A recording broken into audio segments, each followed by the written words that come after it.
So he was a very disciplined officer who knew what serving in the army meant, and indeed he was living like a military officer.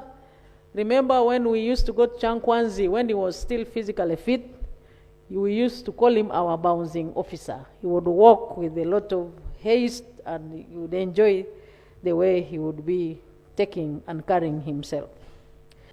Your Excellency, the Vice President of the Republic of Uganda is in the House, and she'll make a few statements. Thank you very much, Right Honorable Speaker. You are a very good man. Right Honorable Speaker and members of Parliament, I would like to sincerely extend my deepest condolences to the bereaved family of the late General Moses Ali, to you, Mr. Speaker, to His Excellency the President, to the Muslim community in Uganda and beyond, to the people of Adjumani, and indeed to all the people of Uganda. The Right Honorable Moses Ali was a nationalist who has served Uganda with dedication to the benefit of all the people of Uganda.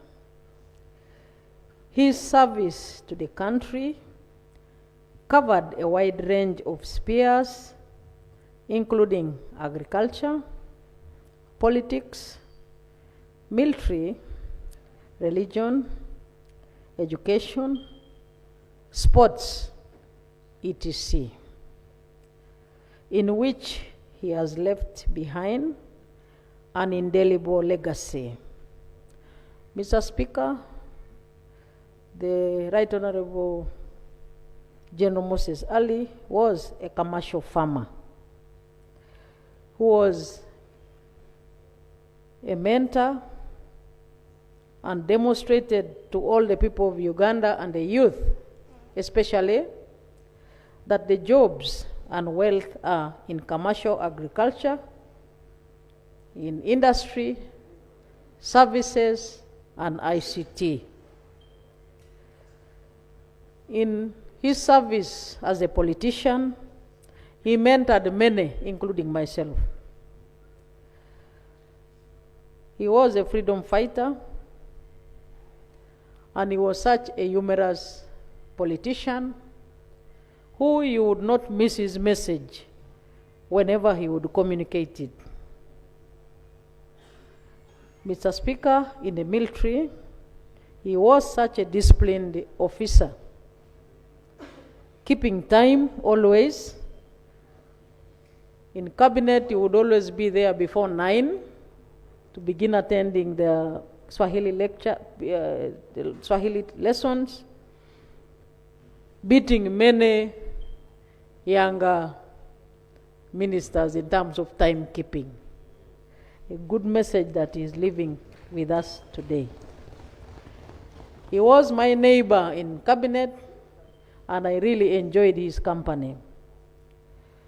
He would always communicate any small guidance which he feels that cabinet should consume, and I would articulate it on his behalf. Occasionally, he would write some messages for me to articulate for His Excellency the President. And whenever he would like to withdraw from cabinet, he would always make sure that he has sought for authority.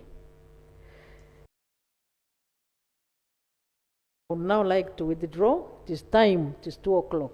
There was a time when his doctors had advised him to always withdraw from cabinet at 2 o'clock. But he would not walk out without permission.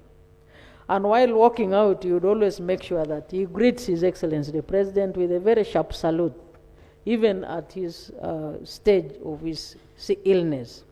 So he was a very disciplined officer who knew what serving in the army meant, and indeed he was living like a military officer. Remember when we used to go to Chankwanzi, when he was still physically fit, we used to call him our bouncing officer. He would walk with a lot of haste, and you would enjoy the way he would be taking and carrying himself.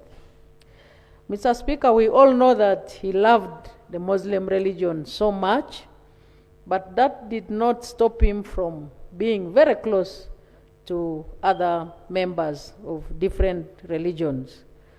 And he would always be a bridge between the teams in case there was an issue. I know that he comes from West Nile with a long history of service to the country, but he knew how to immerse himself in a situation and come out with the team in the situation that he finds himself in. We in Cabinet will miss him. In education, Mr. Speaker, he was among the founders of West Nile University, a private university who I would like to encourage all members of this House to continue supporting up to the logical conclusion, because it is still in its initial stages. But he also supported university education. Going to school at that age, he went to get the bachelor's degree in law, and he also got a PhD honorary in IU. But you could see a leader whose heart is too much into university education, especially of the Muslim young girl. He used to talk about how Muslim young girls are always disadvantaged, but he was a voice in raising the young girls who are Muslims to go to school and complete school. Mr. Speaker, there was a small clip which was circulating at one time, demonstrating that General Moses Ali was indeed a supporter and a participant in sports.